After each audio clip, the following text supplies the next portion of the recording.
कन्या राशि वाले बंधुओं, आप सभी का स्वागत है, हृदय से अभिनंदन है कन्या मंथन भिंड यूट्यूब चैनल में।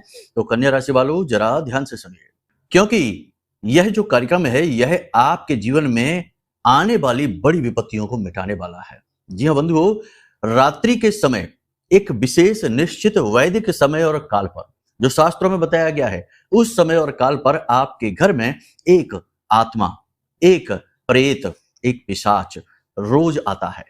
अब आप सोचेंगे कि ये क्या कह रहे हैं गुरुजी, ऐसा तो हमने कभी सुना ही नहीं, समझा ही नहीं। तो जो बातें हम आपको आगे बताने जा रहे हैं, उन बातों को जब आप पूरी गहराई से समझेंगे तो हर बात आपको स्पष्ट हो जाएगी। ये पिशाच, ये प्रेत कौन है, ये आत्मा कौन है, क्या चाहती है आपसे, क्यों आपके घर आ रही है, क्या है इसका मुख्य कारण, और कहीं ये आपको बहुत बड़ी घात, बहुत बड़ी चोट तो नहीं पहुंचाने वाली है। बहुत सारी बातें हैं जो इस कार्यक्रम में आपको बताएंगे। बंधुओं, ये कार्यक्रम जो हमने बनाया, इसे बनाने से पहले बहुत सोच विचार किया। सोच विचार करके हमने अंतिम निर्णय ये लिया, पहले मन नहीं था बनाने का, सच बता रहे हैं, क्योंकि इस तरीके की बातें करने में थोड़ा झिझक लगती है। लोगों को लगता है कि कहीं उन्हें बरगलाया तो नहीं जा रहा। तो हमने सोचा कि एक पतली सी लाइन लेकर चलते हैं, चीजों को समझाने की कोशिश करते हैं, क्योंकि निगेटिविटी के बारे में बताना, समझाना भी बहुत महत्वपूर्ण होता है। सारी बातें शास्त्र सम्मत करेंगे, नियमों के आधार पर ही चर्चाएं होंगी। हर बात को पूरी गंभीरता के साथ आपको भी समझना होगा, क्योंकि यह आपके जीवन की बात है।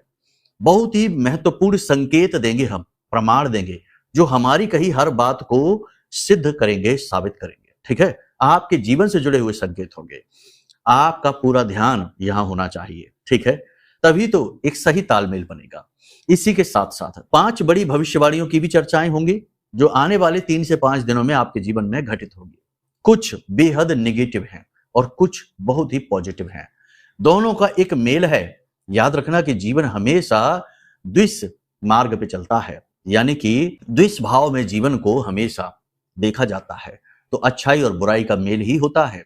दोनों बातें आपको बताएंगे, कुछ विशेष सलाह सावधानियां भी बताएंगे, और इस आत्मा, इस प्रेत, इस पिशाच से जो कि क्यों आपके जीवन में आया है ये तो बताएंगे, इससे मुक्ति आप कैसे प्राप्त करेंगे, सटीक उपाय के साथ कुछ जरूरी सावधानियां जो आपको करनी होंगी, उनके बारे में सारी बातें विस्तार से बताएंगे। बड़ा ही महत्वपूर्ण कार्यक्रम है बंधुओं, आपको इस कार्यक्रम को पूरा देखना ही होगा, क्योंकि ये जो समय और काल चल रहा है ना, 15 दिनों का पितृपक्ष है, 7 तारीख से 21 तारीख तक जाएगा। ये जो पितृपक्ष है ना, इसे अंत का समय कहा जाता है। इसमें उन लोगों की पूजा पाठ की जाती है, आराधनाएं की जाती हैं जो इस संसार से जा चुके हैं, पितृ पूर्वज हैं। बंधुओं, शास्त्रों में इस विषय में क्या कहा गया है, किनकी पूजा होनी चाहिए और किनकी पूजा नहीं होनी चाहिए। अनजाने में कहीं हम उनकी पूजा तो नहीं कर रहे जो हमें ही बर्बाद करने पर उतारू हैं। इसीलिए तो श्राद्ध कर्म होने के बाद, पिंडदान तर्पण होने के बाद भी कुछ लोगों के जीवन में और परेशानियां बढ़ जाती है। पहले तो कम हुई नहीं, जो नई और आ गई जीवन में। कहने का मतलब यह है कि आपके मन के गहरे सवालों के जवाब हम देंगे इस कार्यक्रम में। अंत तक जरूर देखना, तभी हमारी और आपकी एक सही संगत होगी, और इस संगत का एक बहुत अद्भुत रंग निकलेगा। आपकी रंगत चेंज होगी, परिवर्तित होगी, हमें पूर्ण विश्वास है। बस कार्यक्रम में अंत तक जरूर ठहरना, ठीक है। चलिए, अपनी परंपरा के अनुसार महामाई को याद करते हुए कमेंट बॉक्स में पूरे भक्ति भाव के साथ लिख डालिए, जय मां भद्रकाली, कृपा करो। महामाई ने निश्चित तौर पर आपके ऊपर कृपा की है, तभी आप इस कार्यक्रम को देख रहे हैं। बहुत ही अच्छा लगता है कि जब आप लोगों के मैसेज आते हैं, कॉल आते हैं कि गुरुजी जो आपने बताया वो सारी बातें हमारे जीवन में ज्यों की त्यों घटित हो रही हैं। उपाय भी बड़े ही अच्छे तरीके से जीवन में कार्य कर रही हैं, सफलताएं मिलनी शुरू हो गई हैं। हमें लगता है कि हमारी मेहनत सफल हो रही है। महामाई ने हमें जहां बिठाया है वहां हम पूरी ईमानदारी से अपना कार्य कर पा रहे हैं। भाव माई के लिए यदि और गहरा हो तो कमेंट बॉक्स में ये भी लिखो कि मैं भी माई के परिवार का हिस्सा हूं, ठीक है। चलिए, अब अपने मूल विषय को शुरू करते हैं। पहले बताएंगे 5 बड़ी भविष्यवाणियां, कुछ जरूरी सावधानियां, और फिर बताएंगे इस गहरे विषय को। लेकिन इससे पहले एक छोटी सी झलक आपको देते हैं। शास्त्रों में, जैसे कि हम जानते हैं कि पितृदेव हम कहते रहते हैं, आपने सुना भी बहुत होगा, ये समय उन्हीं का चल रहा है। सूर्य लोक के पास ही पितृलोक है, ठीक है।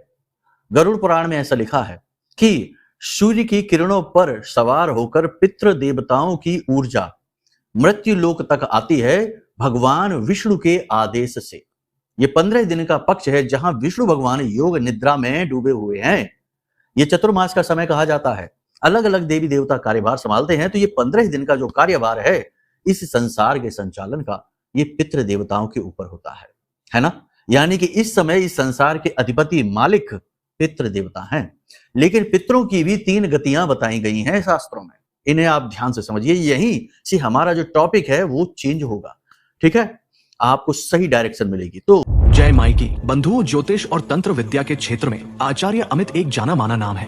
पूज्य गुरुदेव के साधनाओं और ज्योतिष विद्या के अनुभव बेहद दिव्य है। जी हाँ, पूज्य गुरुदेव ने जिसकी भी कुंडली का विश्लेषण किया और कुंडली के अनुसार उसे सटीक उपाय व महामाई माँ बगलामुखी की विशेष कृपा दी, उसके जीवन में सकारात्मक बदलाव तो आए ही है। फिर चाहे समस्या कितनी ही कठिन क्यों ना हो, समाधान तो अवश्य हुआ है। अब ऐसे में यदि आप भी अपने जीवन की किसी बड़ी समस्या से जूझ रहे हैं, जैसे कि कर्जा बढ़ता ही जा रहा है, काम धंधा और व्यापार सब रुक चुका है, रिश्ते नातों में तनाव हद से ज्यादा बढ़ गया है, पूरा जीवन ही नकारात्मकताओं से भर गया है, तो ऐसे में यही सही समय है जब आप श्रेष्ठ गुरु से मार्गदर्शन प्राप्त करें और जीवन के अंधकार को समाप्त कर दिव्य प्रकाश की ओर कदम बढ़ाएं। वीडियो में दिए गए नंबरों पर तुरंत संपर्क करिए और अपनी कुंडली का विश्लेषण व समाधान पूज्य गुरुदेव के द्वारा करवा लीजिए। देर ना करें, आपके देवी देवताओं के आशीर्वाद से ये मौका खुद चलकर आपके पास आया है, इसे गंवाना नहीं है। अभी फोन करें और गुरुदेव से मार्गदर्शन प्राप्त करें। महामाई आपका कल्याण करें। धन्यवाद। पहली गति है पितरों की, जो ऊर्ध्वगामी पितर कहे गए हैं, उन्हें पितृलोक मिला है, वो पितृलोक में रहते हैं, वहां अपनी मुक्ति का या पुनर्जन्म का इंतजार कर रहे हैं, ठीक है ना। याद रखना कि यहां हम जो भी बातें कर रहे हैं, जैसे देवताओं की बात करें, पितरों की बात करें, ये सारी अलग अलग योनियां हैं। जैसे हमारा जीवन चलता है वैसे ही उनका जीवन वहां चलता है, लेकिन उनके पास कुछ अलग शक्तियां हैं, कुछ अलग उनके पास क्षमताएं हैं जिससे वो हमसे संपर्क कर सकते हैं। हमारे पास भी ऐसी क्षमताएं, शक्तियां हैं कि हम चाहें तो किसी भी देवी देवता की ऊर्जा को महसूस कर सकते हैं, जैसे साधक महसूस करते हैं, ठीक है, उसके लिए विधियां हैं। खैर, तो पहली गति है जो ऊर्ध्वगामी कहे जाते हैं, जो पितृलोक में रहते हैं, और दूसरे पितृ जो हैं वो अधोगति वाले अधोगामी पितृ होते हैं। ये पितृ नहीं, ये प्रेत होते हैं। आपने देखा होगा कि बहुत सारे लोग कहते हैं कि गुरुजी, जो व्यक्ति परिवार का इस संसार से जा चुका है, बहुत से लोग कहते हैं कि गुरुजी हमें वो दिखाई देते हैं, वो हमें अक्सर दिखाई देते हैं। अब यदि कोई भी व्यक्ति जो इस संसार से हाल हाल में ही गया है और वो किसी को दिखाई दे रहा है, तो इसका मतलब यह है कि वह 100% प्रेत बना है। क्यों? इसका कारण क्या है? अगर वह सदगति वाला होता तो सीधा पितरलोक जाता। यदि वह तीसरी गति का, जैसे हमने तीसरी गति के बारे में बोला, 3 गतियों के बारे में, एक होता है मुक्त पित्र, ठीक है ना, वो सीधे मुक्त होते हैं, वो कभी किसी को नहीं दिखाई देते, ना ही जन्म और मृत्यु के चक्करों में फंसते हैं, वो मुक्त होते हैं, उन्हें मुक्ति प्राप्त हो जाती है, ईश्वर तत्व में विलीन हो जाते हैं। कह सकते हैं कि सतलोक में, जी हाँ, जहां भगवान रहते हैं सर्वोपरि परम ऊर्जा के रूप में, वहां पर वे विलीन हो जाते हैं। तो उनकी बात ही छोड़ दो, वो तो एक अलग ही टॉपिक हो गया, ठीक है। तो जो आपके पितृ आपको दिखाई दे रहे हैं वो यहीं घूम रहे हैं, वो गए नहीं है ऊपर। जब तक उनकी ऊर्जा तीव्र है, प्रेत बने हुए हैं, आपको वो दिखते रहेंगे। अपनी इच्छाओं, कामनाओं की पूर्ति के लिए वो आपकी ही ऊर्जा का प्रयोग करेंगे, किसी और की नहीं, क्योंकि उनका आपसे भावनात्मक जुड़ाव बहुत गहरा है। इसीलिए जो भी पितृ नहीं बनते, प्रेत बनते हैं, वो अपने ही परिवार को परेशान करना शुरू कर देते हैं। बहुत सारे ऐसे हमने देखे हैं अपने जीवन काल में। बहुत सारे लोग आते हैं जो कहते हैं कि शुरुआत में तो दिखने शुरू हुए, बाद में उन्होंने सपनों में आके उल्टी सीधी मांगे करनी शुरू कर दी। बोले हमारी स्थापना कराओ, हमारी पूजा प्रारंभ करो। भला कोई पितृ या प्रेत ये कहेगा कि हमारी स्थापना करो और हमारी पूजा कराओ? ये तो वही करेगा जो कि अपनी शक्ति को बढ़ाना चाहता है, आपकी ऊर्जा, आपकी पूजा से। समझ रहे हैं आप हमारी बात? कहने का मतलब ये है कि ये बहुत बड़ा मेल है, बहुत बड़ी जरूरत है आपको समझना। यदि आप इन चीजों को मानते हैं, और नहीं मानते हैं तो कोई बात नहीं है, ठोकरें खा खा के समय तो आपको ये सारी चीजें मनवा ही देगा। ये जो बातें शास्त्रों में लिखी रहती हैं, ये कोई साधारण बातें नहीं है। ये हमारे प्राचीन काल के ऋषि मुनियों ने अपने तपोबल से अनुभव की हैं बातें, और उन्हें ही लिखा गया है, और उन्हीं बातों को हम आज दोहराते हैं, और उन बातों की सत्यता भी हमें पता चलती रहती है जीवन में, समय और काल पर। समझ रहे हैं आप? तो ये सारी बातें हैं, आपको समझनी चाहिए। चलिए अब बात करते हैं भविष्यवाणियों की। फिर आगे हम बात करेंगे उस आत्मा के बारे में जो आपके घर में आ रही है प्रतिदिन। क्या है, क्यों है, कैसे छुटकारा मिलेगा, अच्छी है बुरी है, ये भी बताएंगे, ठीक है। तो ध्यान से समझिए। पहले बात करते हैं भविष्यवाणियों की। कार्य क्षेत्र में विरोधी आपके कमजोर पड़ेंगे, ठीक है। अच्छी खबर है ये।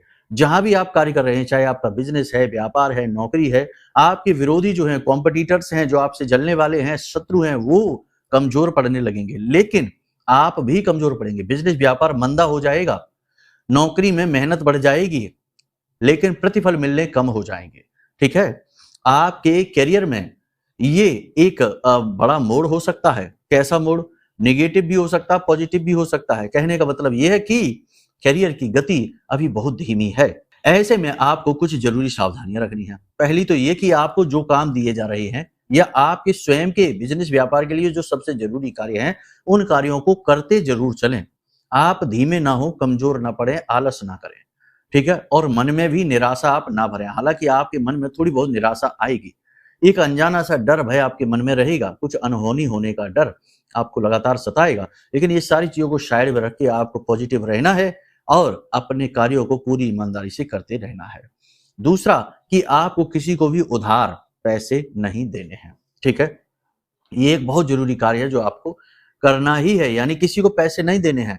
कोई आपसे मदद मांगने आएगा, कोई आपसे उधार मांगेगा, बहुत सोच समझकर ही निर्णय लेना है। अब हम यहाँ पर निषेध नहीं कर रहे हैं इस चीज को, क्योंकि हो सकता है कि सचमुच में ही किसी को जरूरत पड़े, लेकिन जरूरत पड़े तो बहुत छोटी सी रकम ही किसी को उधार देना, जिससे आपका बजट ना खराब हो, आपके ऊपर उसका ज्यादा प्रभाव ना पड़े। एक और सबसे महत्वपूर्ण बात है, कुछ लोग यहाँ पर ये पूछते हैं, हमारे पास फोन आते हैं और हमसे प्रश्न पूछते हैं लोग कि गुरुजी, ये जो पितृपक्ष चल रहा है, क्या इस पितृपक्ष में पूजा पाठ नहीं करनी है, कुंडली विश्लेषण नहीं कराना है, और हम एक जो कवच हमने बनाया है आप लोगों के लिए, महामाई का ब्रह्मास्त्र विद्या मां बगलामुखी का कवच है, ये कवच नहीं खरीदना है? तो हम आपको बता दें कि आपके मन का संशय दूर कर देते हैं। दो तरीके के कार्य होते हैं, एक मांगलिक कार्य और एक धार्मिक कार्य। तो मांगलिक कार्य का मतलब होता है जिनमें कि हम मुहूर्त निकालकर कार्य करते हैं। जैसे हम गाड़ी खरीदने जा रहे हैं, प्रॉपर्टी खरीदते हैं, मुंडन संस्कार होते हैं, कोई मंगनी वगैरह तय होती है, विवाह तय होता है, तो ये मुहूर्त से किए जाने वाले कार्य हैं। इन कार्यों को नहीं करना है। नए कपड़े नहीं लेने हैं, बाल नहीं कटवाने, नाखून नहीं कटवाने, बहुत सारे कार्य हैं, छोटे छोटे भी कार्य हैं। इन कार्यों को मांगलिक कार्य कहा जाता है, यानी कि मंगल लाने वाले कार्य, है ना। तो इन कार्यों को निषेध होता है पितृपक्ष में। लेकिन कुछ कार्य हैं जो बहुत जरूरी भी हैं, जिन्हें धार्मिक कार्य कहा जाता है। जैसे पूजा पाठ करना, विशेष अनुष्ठान करना, विशेष क्रियाएं करना, पितरों को प्रसन्न करने के लिए, पितरों का आशीर्वाद प्राप्त करने के लिए कुछ बड़े उपाय करना, क्रियाएं करना, अनुष्ठान करना, ये तो जरूरी है, ये तो करना ही होगा, ये समय काल ही इसका है। अपनी कुंडली का विश्लेषण कराना भी एक बहुत महत्वपूर्ण कार्य है। क्यों? इसका जवाब सुनिए, आपको पता चल जाएगा। कुंडली में किसी किसी की कुंडली में किसी विशेष प्रकार का पितृदोष निकलता है। बृहस्पति का पितृदोष है, मंगल का पितृदोष है, शनि का पितृदोष है, राहु का पितृदोष है। और ये जो पितृदोष होता है, ये समय समय के अनुसार जैसे जैसे समय गुजरता है जीवन में बाधाएं बढ़ाता जाता है। इसीलिए आप देखते हैं कि कुछ लोगों का जीवन है वो स्ट्रगल में ही चलता है। वो लाख मेहनत करते हैं, खूब प्रयास करते हैं, दिमाग लगाते हैं, पैसा लगाते हैं, लेकिन सबके बावजूद भी संघर्ष हैं जो वो समाप्त ही नहीं होते हैं। तो जो स्ट्रगल समाप्त ना होने वाली बात। दूसरा, मान सम्मान भी प्राप्त नहीं होता है। समझ रहे हैं आप? यानी कि जो भावनात्मक संतोष है वो भी नहीं मिल रहा है, पैसा भी नहीं आ रहा है, करियर भी स्टेबल नहीं है और स्वास्थ्य भी खराब होने लग जाता है। तो ये जो पितृ दोष है जो ग्रहों से निकलता है, इसे इस समय काल पर यदि आपने जान लिया, और जानेंगे कैसे? कुंडली दिखवाने के बाद, है ना। तो कुंडली दिखवाने के बाद आपको पता लग गया कि आपको शनि से पितृ दोष है या बुध से पितृ दोष है, तो व्यापार डूब रहा है। शनि से पितृ दोष है तो स्वास्थ्य खराब हो रहा, पैसा नहीं आ रहा है। राहु से पितृ दोष है तो झूठे लांछन लग रहे हैं, आरोप लग रहे हैं, आपके फैसले गलत साबित हो रहे हैं, आप भ्रमित हो रहे हैं, मतलब कि अलग अलग प्रकार के पितृदोष। तो आपको जब पता लग जाएगा तो उसके कुछ विशेष उपाय होते हैं जो हम आपको देंगे अगर आप हमसे कुंडली विश्लेषण कराते हैं। तो उन उपायों को जब आप करेंगे तो इस पितृ पक्ष में उस पितृ दोष के समाप्त होने की पूर्ण संभावना है, क्योंकि ये पक्ष है ही पितरों के लिए। आपके पितृ आपसे पूर्ण रूप से संतुष्ट हो जाएंगे और उस विशेष ग्रह से जो पितृ दोष आ रहा है वह भी समाप्त हो जाएगा, याद रखना। तो ऐसे में कुंडली दिखवाना बेहद आवश्यक कार्य है, इसे जरूर करना चाहिए, है ना। मन की कुछ शंकाएं समाप्त हुई, धार्मिक कार्य करने हैं, अनुष्ठान करने हैं, कुंडली विश्लेषण कराना है, कवच भी खरीदना है, क्योंकि कवच क्या है, ऐसे में ये पितृपक्ष जो आया है चंद्र ग्रहण से शुरू हो रहा है, सूर्य ग्रहण पर समाप्त हो रहा है। शास्त्रों में कहा जाता है कि इस प्रकार का जो पितृपक्ष होता है, ऐसे में नेगेटिव एनर्जी, जो नेगेटिव एनर्जी होती है, नकारात्मक ऊर्जा होती है, पिशाची शक्तियां होती हैं, प्रेत होते हैं, ये अति बली हो जाते हैं, क्योंकि यहाँ चंद्र पीड़ा से शुरू हुआ है और सूर्य पीड़ा पर समाप्त होगा। तो ऐसे में नेगेटिव एनर्जी अति बली हो जाती है। तो इससे छुटकारा आपको कौन दिलाएगा? आपको अपनी सुरक्षा चाहिए, आपका सुरक्षा घेरा मजबूत होना चाहिए। तो ऐसे में जो सिद्ध जन होते हैं, जो साधक होते हैं, उनके द्वारा निर्मित की गई चीजें आशीर्वाद के तौर पर रक्षा कवच का कार्य करती हैं। तो ये जो रक्षा कवच है, ऐसे समय और काल पर तो अत्यंत आवश्यक है खरीदना। समझ रहे हैं ना आप? हम ये नहीं कहते कि आप हमसे खरीदिए। कोई अन्य पवित्र गुरुजन हैं जो आपको उन पर पूर्ण विश्वास है, भरोसा है, तो उनसे कुछ ऐसी चीज मांग लीजिए जिसमें उनकी साधना का बल लगा हो। ठीक है? ये तो सिर्फ बात ऐसी है कि भाई इन चीजों की आवश्यकता है, क्योंकि हम ये देख रहे हैं कि लोग बड़े भ्रमित से हैं। उन्हें समझ नहीं आ रहा कि वो क्या काम करे, क्या ना करे। तमाम तरीके की जानकारी, आजकल जानकारी का तो ढेर लगा हुआ है। एक चीज ढूंढो, लाख चीजें सामने आ जाती हैं, जातक कंफ्यूज हो जाता है। तो इस कंफ्यूजन को हटाने के लिए हमने ये चीजें स्पष्ट की हैं आपके लिए। ठीक है? अब तीसरी भविष्यवाणी ये है कि आपका किसी के साथ अगले 3 से 5 दिनों में विवाद हो जाएगा। मुहवाद से बात शुरू होगी, मनमुटाव से शुरू होगी, झगड़ा बढ़ भी सकता है। अपने क्रोध पर नियंत्रण रखना है, वाणी पर नियंत्रण रखना है और अनावश्यक बातों को अपने दिमाग में नहीं घुमाना है। आपके ऊपर झूठे लांछन लग सकते हैं, आपके ऊपर आरोप प्रत्यारोप लग सकते हैं। जो गलती आपने नहीं की है, उस गलती के भी आपको लांछन लगेंगे। ठीक है ना? आपको इन सब चीजों पर ध्यान नहीं देना है। जहां सफाई की जरूरत है वही दीजिए, जहां जरूरत नहीं है वहां सफाई देने की जरूरत नहीं है। आपकी ऊर्जा व्यर्थ जाएगी, कोई आपकी सुनने वाला नहीं है। बेहतर है कि आप साइड हो जाइए, अपने काम से काम रखिए। सही निर्णय लेने की क्षमता कम हो जाएगी। इस समय पर आप समझिए कि सूर्य केतु के साथ बैठे हैं। ठीक है? और जब पितृपक्ष शुरू हुआ तो चंद्रमा जो है वो राहु के साथ बैठे हुए थे। यानी कि ये फिर से स्थिति वही बन रही है कि इस समय पर आपको दिमाग में धुंध सी छाएगी, विचार शून्यता का एहसास होगा, मन में आपको नेगेटिविटी बहुत ज्यादा भरी रहेगी, चीजों पर आपको जल्दी से विश्वास नहीं होगा। कोई कुछ कहेगा जो आपका अपना होगा, हितकर होगा, उसकी बात पर विश्वास नहीं होगा। लोगों की चिकनी चुपड़ी बातें सुनकर आप बहक जाएंगे। अपने पूर्ण बौद्धिक बल का आप प्रयोग नहीं कर पाएंगे। निर्णय लेने में आप पूरी तरह से अक्षम होंगे। इसी के साथ साथ आपके करियर, आपके बिजनेस, व्यापार में जो धीमापन आ गया है, स्लो मोशन आ गया है, इसके चक्कर में भी आप थोड़े से टेंशन में रहेंगे, परेशान रहेंगे। लेकिन कहीं ना कहीं आपके अंदर जागृति का भाव रहेगा, कुछ नया, कुछ अच्छा करने का भाव रहेगा। इसलिए पूर्ण रूप से नेगेटिव आप नहीं होंगे। जब आप भारी निराशा का अनुभव करेंगे तो आप इस निराशा से बाहर निकलने के मार्ग भी स्वयं ही तलाश लेंगे। भजन सुनेंगे, भगवान के खुद भजन गाएंगे, करेंगे और कथा वगैरह सुनेंगे, प्रवचन सुनेंगे, संत जनों की वाणी सुनेंगे और पूजा पाठ अनुष्ठान में भी अपनी रुचि जगाएंगे। कुछ विशेष उपाय और क्रियाएं भी करेंगे जो आपको सहायक बनकर नेगेटिविटी से बाहर निकलने का मार्ग अवश्य ही देंगे। ठीक है? कहने का मतलब यह है कि आप अपने आप को अच्छी तरह से संभाल पाएंगे। अब यहाँ पर आपको 3 बातों का विशेष ख्याल रखना है। पहला ये कि किसी को उधार पैसे नहीं देना है, अपने बजट का विशेष ख्याल रखना है। दूसरा ये कि वाहन आदि, गाड़ी वगैरह जो है ना, वो किसी को नहीं देनी है। अपना वाहन स्वयं चलाएं, किसी और का वाहन ना चलाएं। दुर्घटना होने के पूर्ण आसार हैं। तीसरा ये कि शरीर में थकान, कमजोरी, स्थूलता, कार्य न करने की इच्छा और भारीपन बहुत अधिक महसूस होगा। नेगेटिविटी बहुत ज्यादा बढ़ी हुई सी रहेगी, ऐसा लगेगा जैसे बुखार सा चढ़ा हुआ है। तो ऐसे में आपको अपनी सेहत का विशेष ख्याल रखना है। खान पान समय से करें, योग प्राणायाम अवश्य करें, सुबह सोकर समय पर जागें, सूर्योदय से पहले जागें और विशेष कसरत, योग, प्राणायाम ये तो करें ही, साथ ही सूर्य देवता को अर्घ्य अवश्य दें। इसी के साथ साथ पितृ देवताओं को भी जल समर्पित अवश्य करें। हमने आपको बताया था शुरुआत के कार्यक्रमों में ही कि पितृ देवता को, चलो नहीं पता है कोई बात नहीं, आज आप देख रहे हैं, जैसे ही सूर्य देवता को जल समर्पित करें तो अगले लोटे में जल लेकर शुद्ध जल लेना है, स्वच्छ जल लेना है, थोड़ा सा उसमें गंगा जल डालना है, थोड़े से चावल डालने हैं, थोड़ा सा कच्चा दूध डालना है और इस जल को आपको दक्षिण दिशा की ओर मुख करके पितृ देवताओं को समर्पित करना है। जब आप पितृ देवताओं को जल समर्पित कर रहे हो तो इस एक मंत्र का, इसे पितृ गायत्री मंत्र कहते हैं, इस एक मंत्र का उच्चारण आपको अवश्य ही करना है। मंत्र आपके मोबाइल की स्क्रीन पर दिखाई दे रहा है। इस मंत्र को जरा ध्यान से सुनिए। ओम पितृगणाय विद्महे जगत धारिणी धीमहि तन्नो पित्रो प्रचोदयात्। इस मंत्र का आपको लगातार उच्चारण करना है, कम से कम 21 बार।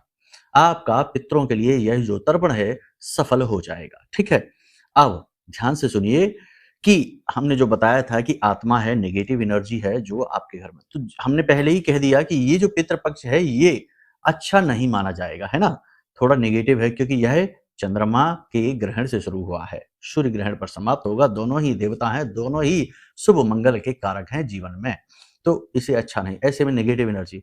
तो अब आपके आसपास यदि किसी प्रकार की नेगेटिव एनर्जी है, इसका प्रमाण क्या है आप समझिए। देखो, रात को 11 बजे से 1 बजे के बीच आपकी नींद यदि खुल रही है, जैसे ही पितृपक्ष प्रारंभ हुआ आपको कुछ विशेष पितृ दिखने शुरू हो गए हैं, कोई रिश्तेदार आपके सपने में दिखने शुरू हो चुके हैं, रात को 11 से 1 के बीच नींद खुलने लगी है, आपका मूड अचानक खराब होने लगा है, काम आपके बिगड़ने लगे हैं, अचानक से दुर्घटना हो जाती है, अचानक से बीमारियां आ जाती हैं, स्वास्थ्य सही नहीं रहता, ठीक नहीं रहना, खराब होने लगा है और काम आपके बिगड़ने लगे हैं, आपके फैसले गलत साबित होने लगे हैं, झूठे आरोप लांछन आपके ऊपर लग चुके हैं।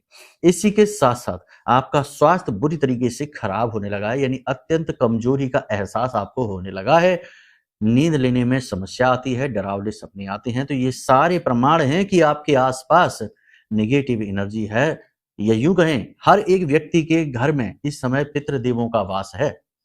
लेकिन रात्रि के समय यह जो पितरों का समय काल होता है यह अति प्रबल होता है, प्रेतों का भी आगमन घर में होता है। यदि रात्रि को 11 बजे और 1 बजे के बीच में आपको बहुत ज्यादा भय लगता है, नींद नहीं आती है, नींद आती भी है तो टूट जाती है, आवाजें सुनाई देती हैं, तो ये सारे संकेत हैं। बदबू सी घर में आती है अचानक से इसी समय और काल पर, तो ये संकेत हैं कि कोई प्रेत, कोई पिशाच आपके घर में आता है। आपको क्या नहीं करना, घर में गंदगी नहीं रखनी है, नशीले पदार्थ घर में नहीं रखने हैं, और सबसे बड़ी बात कि गूथा हुआ आटा इस समय और काल पर भूलकर भी अपने घर में नहीं रखना है रात्रि के समय में, वरना प्रेतों का आगमन ऐसा ही होता रहेगा, रुक नहीं सकता है। अब आपने देख लिए संकेत, इन संकेतों के आधार पर आप खुद ही समझिए, अंदाजा लगाइए।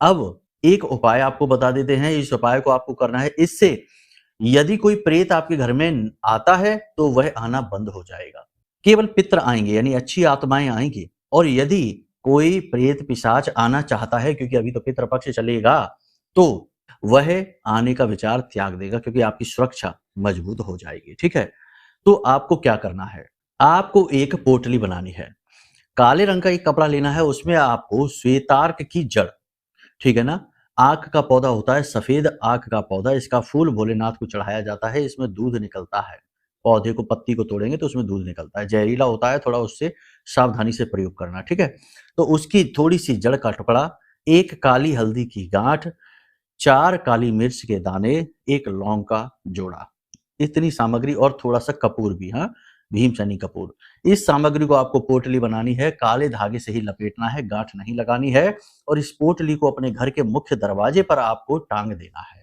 जब तक पितृपक्ष चल रहा है तब तक इसे आप टांग कर रखिए, आपके घर की पूर्ण सुरक्षा होगी, कोई भी नेगेटिव एनर्जी आपके घर में प्रवेश नहीं करेगी। ठीक है, इसी के साथ साथ आपकी अगर ऐसा लगता है कि आपके घर में ऐसी समस्या लंबे समय से चली आ रही है, तो कोई नेगेटिव एनर्जी आपके घर में बहुत लंबे समय से भी वास कर सकती है, किसी ने कोई किया कराया, कोई टोना टोटका भी हो सकता है, बहुत कुछ होता है। तो अब ऐसी विषम परिस्थिति से यदि आप बाहर निकलना चाहते हैं, तो हमने इसके लिए यह महारक्षा कवच बनाया है। यह महारक्षा कवच अत्यंत शक्तिशाली है।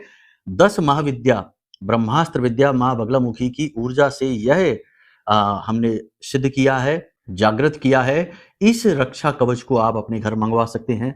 जैसे ही यह आपके घर पहुंचेगा, तो चाहे कितनी ही भयानक से भयानक तंत्र मंत्र, नकारात्मक ऊर्जा या प्रेत पिशाच आपके घर में हो, वो तुरंत आपके घर को छोड़कर भागेंगे, क्योंकि आपके आसपास और आपके घर के आसपास एक विशेष रक्षा कवच निर्मित करेंगी देवी, और उस रक्षा कवच का नाम होता है बालगा कवच। जिसने भी इस कवच को धारण किया है, उसके चेहरे पर मुस्कुराहट आई है, जीवन में उन्नति आई है, और नेगेटिविटी से पूरी तरह से उसे मुक्ति प्राप्त हुई है। बहुत अच्छे अच्छे अनुभव लोगों ने बताए हैं। कुछ लोग कहते हैं कि गुरुजी, हमें जब ये रक्षा कवच प्राप्त हुआ तो हमारे भाव बदलने लगे, हमारी आंखों से आंसू आने लगे, बहुत शक्तिशाली है, हमने अपने जीवन भर की साधना का बल इसमें डाला है। तो आप इस रक्षा कवच को ऑर्डर कर सकते हैं। बाकी जो बातें हमने आपको बताई हैं, उन बातों को अच्छी तरीके से अपने दिमाग में बैठाइए और इन उपायों क्रियाओं को अवश्य करिए। ये पितृपक्ष का विशेष समय और काल होता है जिसमें पितरों की सहायता से आप अपने सौभाग्य को अपने जीवन में ला सकते हैं, दुर्भाग्य को काट सकते हैं। चलिए बंधु, आज के इस कार्यक्रम को यहीं विराम देते हैं। अब यदि मन में कोई प्रश्न उठे या कुंडली विश्लेषण कराना है या कवच ऑर्डर करना है तो नंबर वीडियो में दिए गए हैं, इन नंबरों पर फोन करिए, सारी जानकारी आपको प्राप्त हो जाएगी। हम आपकी सेवा में ही लगे हैं, बस आपके जीवन में सद्गति आए, महामाई की कृपा और आशीर्वाद आए, यही हमारी इच्छा है और यही महामाई की भी प्रेरणा है जो उन्होंने हमें यहाँ बिठाया है। तो चलिए महामाई को आभार व्यक्त करें, पूरे भाव के साथ बोलिए, जय माई की, जय मां बगलामुखी। हमारे प्रिय और परम पूज्य आचार्य जी ने अपनी साधनाओं के अनुभवों पर आधारित शक्तिशाली उपाय और क्रियाओं के माध्यम से हजारों लोगों के जीवन को पूरी तरह से बदला है। आचार्य जी के द्वारा बताया गया हर एक उपाय इतना सटीक और कारगर होता है कि जो भी इसे पूरे भाव के साथ कर लेता है उसे साक्षात महामाई की कृपा और आशीर्वाद प्राप्त हो जाती है। इसलिए निसंकोच इन उपायों को पूरे भाव के साथ करिए, आपका कल्याण होगा। जय माई की।